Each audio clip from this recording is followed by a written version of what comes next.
valley and came within a few dozen yards of the base of the rock.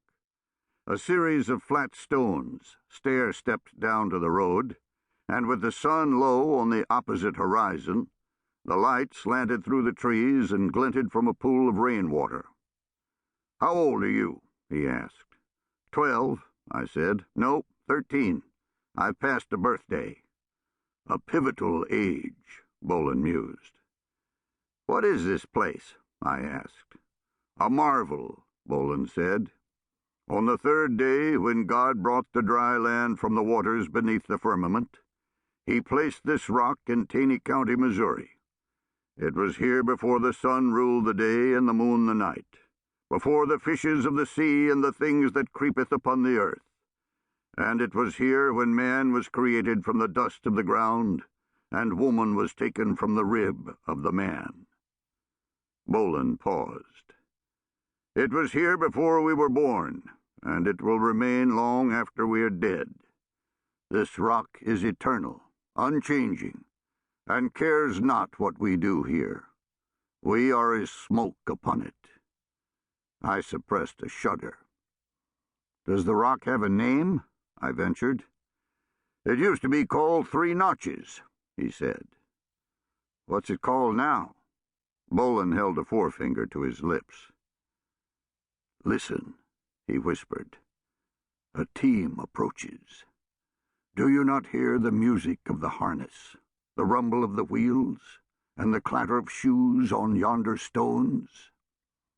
Brolin whistled, a signal to his men, then fell to his belly on the rock and held his rifle at the ready before him. He pulled me down next to him. He swiveled his head to look at me, and his blue eyes seemed to pierce my soul. "Tell me, young man, what do you desire most?" he asked. "Treasure? Fame? The love of a beautiful girl?" "Revenge," I said without hesitation. Brolin smiled. "Then you are one of us," he said. Brolin nestled the rifle against his cheek as the wagon neared. It was a Yankee mail coach, a lightweight affair with canvas curtains. 2 soldiers, a driver, and a guard sat up front.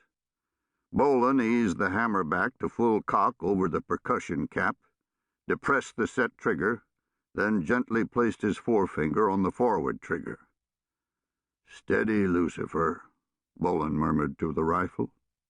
As the 2-horse team splashed through the pool of rainwater not far from the base of the rock, Brolin fired.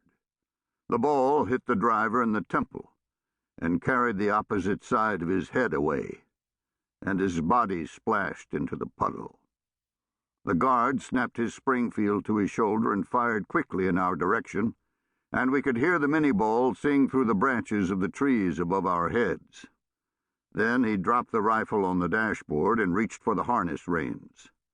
Brolin's gang emerged from a dozen places in the rock, guns firing, and the guard took a round in his right shoulder, dropped the reins, and fell on the far side of the wagon.